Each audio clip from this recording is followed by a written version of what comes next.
The fight over duck hunting on Victoria's wetlands has raged for decades, often leading to heated clashes between protesters and shooters. This year's hunting season opened 11 days ago, but on Friday, activists had a small win with the closure of a vast wetland in Victoria's north. 7:30 can tonight show footage of suspect behaviour by some of the shooters. Lauren Day reports, and a warning, this story contains graphic images.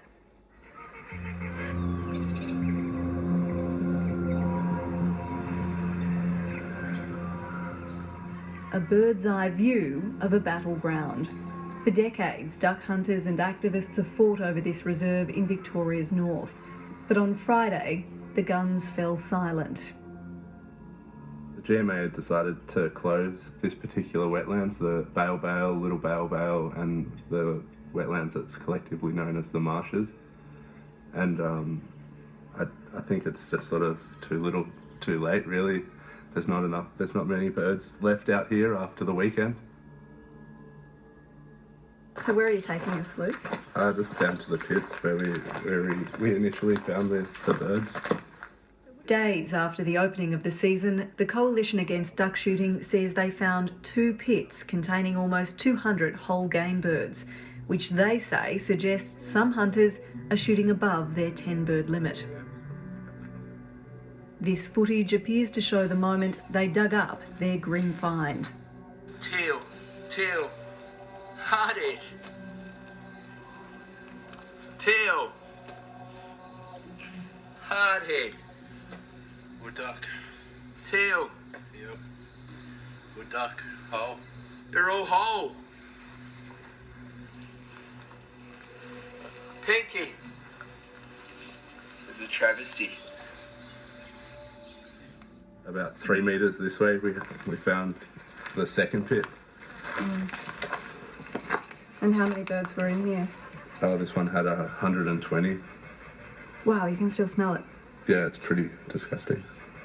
There's definitely going to be those accusations when people see this footage that this was a stunt by the activists to try to close down the industry. How will you respond to that? I just know the truth, so I just try to ignore it, really. It is obviously a very vast wetland, though. How did you narrow in on this particular area? People will say that that's a bit of a coincidence that you managed to find these pits. Well, we were checking the shoreline on this side because the wind was blowing this way, so we often find like lots of protected and game species that have been shot dead, washing up on the shore where the wind's blowing, and also wounded birds as well. Just try to get to shore to get the weight off their body because they're full of bullets.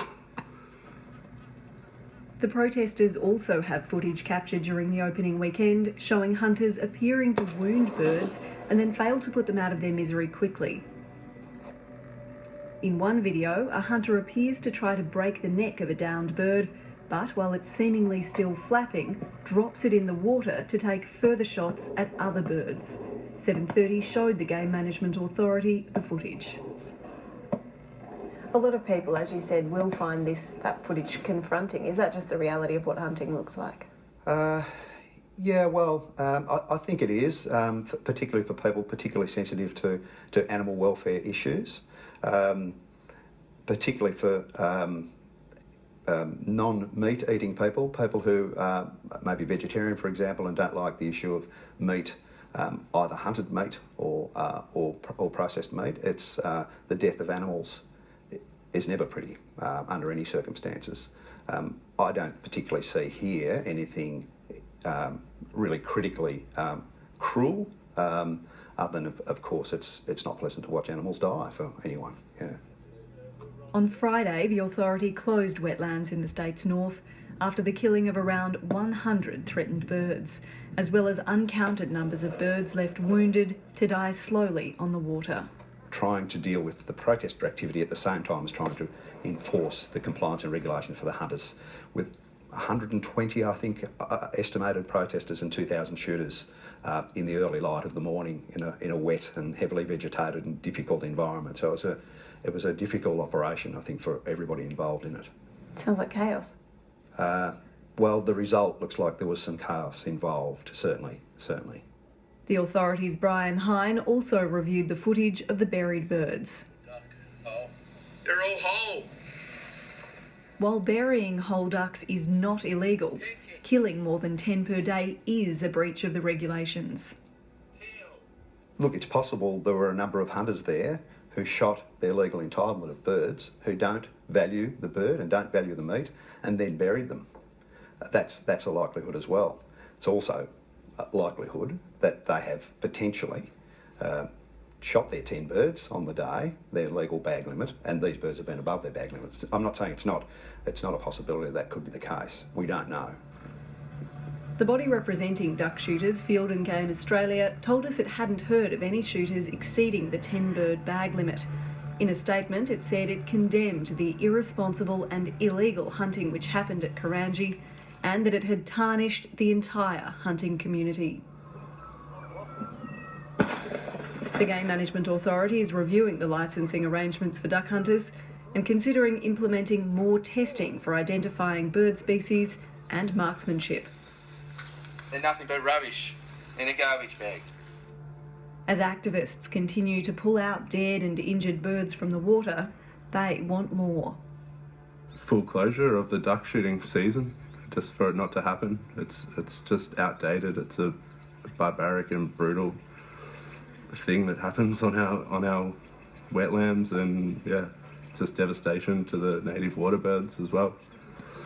How likely do you think it is that the duck season will ever, be shut down for good? Oh, well, fingers crossed. If they keep acting like this, it shouldn't be too long, really. They're really shooting themselves in the foot, so to speak. It's totally unacceptable practice. It's really critical, and most hunters in Victoria, the majority of hunters certainly would agree, that ethically that is totally unacceptable behaviour. Our responsibility as a Game Management Authority is to ensure that hunting in Victoria remains sustainable and responsible, and this indicates clearly neither.